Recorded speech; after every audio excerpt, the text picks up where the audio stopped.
जय हिंद जय भारत। मैं सुभाष कुमार मिश्रा आप सभी का स्वागत करता हूं कृष्णा एजुकेशन के ऑनलाइन प्लेटफॉर्म लेक्चर नंबर 66 में। आज मेरा नया टॉपिक मोमेंट ऑफ इनर्शिया को हम लोग डिस्कस करेंगे। ये बहुत अच्छा टॉपिक है जो हम लोग 12th और क्लास 12th और 11th में इसको कवर करके आते हैं। तो आज हम लोग देखेंगे what is the moment of inertia. तो मोमेंट ऑफ इनर्शिया से पहले हम लोग इनर्शिया डिस्कस करेंगे और फिर इस लेक्चर के सीरीज में हम लोग डिफरेंट शेप्स के मोमेंट ऑफ इनर्शिया को निकालेंगे एंड देन जो एकेटीयू में आता हुआ क्वेश्चन है उसके ऊपर हम लोग सॉल्व आउट करेंगे कि किस तरह का क्वेश्चन हमसे पूछा जाता है और क्या उसका मोमेंट ऑफ इनर्शिया उस जगह कैसे फाइंड आउट किसी के अबाउट कैसे करते हैं। और बहुत दो इंपॉर्टेंट जो थ्योरम है, एक पैरेलल एक्सेस थ्योरम एक परपेंडिकुलर एक्सेस थ्योरम को ऊपर भी यहाँ पे जिक्र करेंगे कि आगे वाली जो आने वाले सीरीज है उसके ऊपर हम लोग बात करेंगे कि क्या क्या है। So let's start with what is the moment of inertia. इससे पहले स्टार्ट करने से पहले आपने जिसने सेंटर ऑफ ग्रेविटी के लेक्चर जो है उन सभी को आप देखिए, नहीं तो अदरवाइज आप मोमेंट ऑफ इनर्शिया का एक भी क्वेश्चन नहीं सॉल्व कर पाएंगे जब मैं कराऊंगा। तो आप सेंटर ऑफ ग्रेविटी पे जो भी मैंने जितने क्वेश्चन कराए उनकी प्रैक्टिस करिए और बाकायदा उनके ऊपर बैठ के आप उनके नोट्स बनाएंगे तो आपको मोमेंट्स ऑफ इनर्शिया समझ में आएगा। Let's start with this topic what is the moment of inertia for particular section. हम मोमेंट ऑफ इनर्शिया की बात जब मैं करता हूं तो मैं बात अपने इस टॉपिक से करता हूं what is the moment of inertia. तो इनर्शिया क्या है? इनर्शिया को समझने के लिए मैं आपको एक एग्जांपल देता हूं कि आप किसी बस में बैठे हो। बहुत कॉमन एग्जांपल है, हर फिजिक्स का टीचर आपको ये एग्जांपल कोट करता है कि आप एक बस में जा रहे हैं और बस आपकी रनिंग वे में है तो आपके बॉडी का जो लोअर पोर्शन जो आप बस के सीट पे आपने बैठे हुए हैं और अपर पोर्शन जो आपका बॉडी पे है, तो लोअर पोर्शन बॉडी के साथ आपके बस के साथ रेस्ट में है।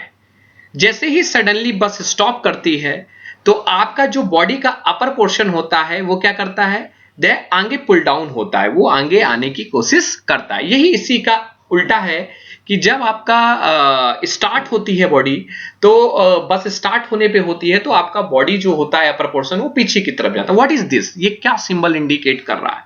ये इंडिकेट इस तरह समझिए कर रहा है, ये बता रहा है किसी मोशन को ये अपोज कर रहा है और जब ये मोशन को कोई अपोज करता है so it mean it is can be a inertia. वो एक प्रकार का इनर्शिया है लेकिन ये लीनियर वे पे है, लीनियर इनर्शिया है क्योंकि अभी लीनियर मोशन बस आपकी क्या चल रही थी, लीनियर चल रही थी। आपकी ट्रेन कैसे चल रही थी, लीनियर चल रही थी। So that type of the inertia is known as linear motion due to inertia create हो रही। जब आपकी बॉडी कभी रोटेट करने लगती है और उस बॉडी के रोटेट करने के कारण अपोज क्रिएट किया जाए, that is resist to rotation is called, that is called the angular movement of inertia. जब आपका यही बॉडी के रोटेट करने का विरोध होने लगे, वो उसको रिजिट करे रोटेट करने के लिए, that is called the movement of inertia. देखिए लेट्स विथ स्मॉल एग्जांपल से हम समझते हैं। आपको एक जस्ट लाइक का एक पेपर का मैंने कट कर लिया है और इस पेपर कट के एक सेंटर पे मैंने एक होल किया है। इस सेंटर के होल पे मैंने एक सेंटर पे बॉडी को फंसाया और इस बॉडी को रोटेट किया तो बॉडी आपकी, if you suppose this is the body, आपने जितना फोर्स लगाया तो बॉडी इजिली वे से आपकी क्या कर रही है, रोटेट कर रही है। बॉडी आपकी इजिली वे से रोटेट कर रही है। दैट इज मेरा थोड़ा हल्का मैंने इसको लिया तो बॉडी आपकी क्या कर रही है, हल्की वे से रोटेट कर रही है। मैं यही करता हूं, इसके सेंटर से ना लेके मैं इसके किनारे पे एक छेद करता हूं कि मैंने यहां पे इसके सेंटर से लेके किनारे पे कर दिया और उतना ही फोर्स इसको देखिए अप्लाई करता हूं तो ये देखिए रोटेट नहीं कर रहा है, ये रोटेट नहीं कर रहा थी। यहां पे मूवमेंट ऑफ इनर्शिया ज्यादा है कुछ लोग कहेंगे और यहां पे कहेंगे मूवमेंट ऑफ इनर्शिया कम हुआ है। यहां पे मूवमेंट ऑफ इनर्शिया आपको क्या कहेंगे, कम है, क्योंकि देखिए आपकी बॉडी को मैंने यहां फ्रीली घूम रहा है। देखिए इतना ही फोर्स लगाने पे कितनी बार आपका घूम रहा है, ये रोटेट कर रहा है आपका, देखिए रोटेट करना है कितनी बार। तो यहां मूवमेंट ऑफ इनर्शिया कम है। क्यों? व्हाट इज, दोनों जगह आप फोर्स एंगुलर मोमेंट दोनों को वेलोसिटी सेम दे रहे हैं, एंगुलर वेलोसिटी दोनों की सेम है। उतना ही फोर्स इंपॉर्ट वहां कर रहे थे जहां इस सेंटर वाले होल पे कर रहे थे और जो किनारे वाले होल पे कर रहे थे, लेकिन यहां पे ये बॉडी घूम नहीं रही है। बॉडी घूम रही तो फ्रीली नहीं घूम रही है। What is this? ये इट इंडिकेट दैट कि movement of inertia it is depend on the mass of the body. And the square of the distance of the rotation of the body. ये velocity पे नहीं depend कर रही है। So that's why, so this is the एक practically example गया what is the moment of inertia. So moment of inertia is the that is in the word is said that moment of inertia is the angular mass or rotation inertia, rotation axis as the quantity decide the amount of torque, कितना torque दिया. So that's why this is the we can say that कि the property of a body due to which it resist angular acceleration, वो resist करे angular acceleration को, that is called the moment of inertia.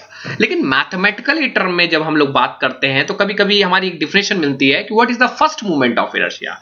जब body के force को multiply करा जाए एक बार डिस्टेंस से. इफ यूर सपोज हमने कितना फोर्स लगाया इसको रोटेट कराने के लिए, if your suppose this is the body और इसको कितना फोर्स इस एक्सेस, देखिए एक्सेस ऑफ रोटेशन क्या होता है, इस एक्सेस के अबाउट रोटेशन होना है तो मैंने कितना फोर्स लगाया इसके about, this is called the first movement of inertia. If the distance is multiply by the again, जब हम डिस्टेंस को फिर से मल्टीप्लाई कर देते हैं इसी फर्स्ट मूवमेंट ऑफ इनर्शिया से, so that is called the second movement of force and that is called the second that is called movement of inertia. So properly way में आपको ये क्लियर हो गया है what is the movement of inertia. तो इससे पहले inertia समझा. इनर्शिया क्या करे कि दैट इज रिजिट, अपोज करे, resist to the linear acceleration, rigid to the angular acceleration. जब इन दोनों को रिजिट करता है दैट इज कॉल्ड दी, जो एंगुलर एक्सेलरेशन में रिजिट कर रहा है वही हमारा मोमेंट ऑफ इनर्शिया है. In the mathematically it is depend on the mass of the particle, जो बॉडी का मास है उसके पार्टिकल्स के मास पे डिपेंड करेगा, and the square of the distance of the particle. So that's why this is the A1, A2, A3 area of the small elements हैं जो इस पूरे, मान के चलिए इस पूरे पार्टिकल्स के एरिया हैं जहां के जिसके अबाउट घुमा है उनकी एरिया, और उनकी रेडियस किस अबाउट वो क्या कर रहे हैं, रोटेट कर रहे हैं. तो R1, R2, R3. So that's why it is denoted by the symbol, it is denoted by the symbol I. हम इसको I से बेटा डिनोट करते हैं, that is called the movement of inertia, and it is depend on the area A1 and R1 square, and sometime it is written as mr square. It is also called moment of inertia. It is depend on the mass of the particle and the radius of the rotation of the axis, जिसके about वो क्या कर रही है, rotate कर रही है. If you suppose somebody can say that m into r, that is called the first moment of inertia. जो मैंने पहली लाइन दिया, that is called the first moment of force, and its moment of force is again multiplied by the distance of rotation of axis, that is called the moment of inertia. So what is the unit of that moment of inertia? If you suppose the formula is m r square, so that's m is called kg, r is called meter square. The formula, the unit of moment of inertia is kg meter square. In the term of formula, in the term of plane figure, plane area है, so moment of inertia formula is area is meter square and distance is meter square, so that total is called meter की power 4. So the formula of moment of inertia in a plane figure is called meter 4. And if you suppose if you consider the mass of the particle, then the moment of inertia is kg meter square. So this is what is the moment of inertia. How to find the moment of inertia? If you suppose this is the whole area, and whole area is cut into a number of strip. हमने छोटे छोटे part में उसको काट लिया है. ये कोई एरिया है और जिसको इसकी मूवमेंट ऑफ इनर्शिया निकालना है कि किसके अबाउट ये रोटेट करेगी, फ्रीली रोटेट कर सकती है. सो दैट्स व्हाई हमने एक उस एरिया की एक स्ट्रिप काटी, एंड उस एरिया की हमने जब स्ट्रिप काटी, that strip is called area, उसकी हो जाएगी dA, और उसकी एक्स एक्सेस से डिस्टेंस कितनी है, x, मतलब एक्स एक्सेस से डिस्टेंस हमने x ले ली, एंड द y एक्सेस से डिस्टेंस आपकी क्या है, y है. So we know that the movement of inertia of the strip about, movement क्या होगा, मूवमेंट होता क्या है, फोर्स इनटू डिस्टेंस होता है ना. लेकिन अभी आपने क्या पढ़ा था, एरिया इनटू, आपने ये पढ़ा, आपने बच्चा अभी हमने फॉर्मूला बताया था, I is equal to movement का क्या होता है, एरिया के हिसाब से AR square. A for area, इस स्ट्रिप की एरिया क्या है, dA है, इस स्ट्रिप के एरिया dA है, और रेडियस किसके अबाउट लेना, y एक्सिस के अबाउट लेना है. तो y एक्सिस के अबाउट लेने तो कौन सी डिस्टेंस आ रही है, x डिस्टेंस आ रही है, मूवमेंट तो इसी के अबाउट लोगे ना. ये ऐसे घूमेगा तो मूवमेंट इसके अबाउट लोगे तो this is called D A x square. If you suppose the movement on x axis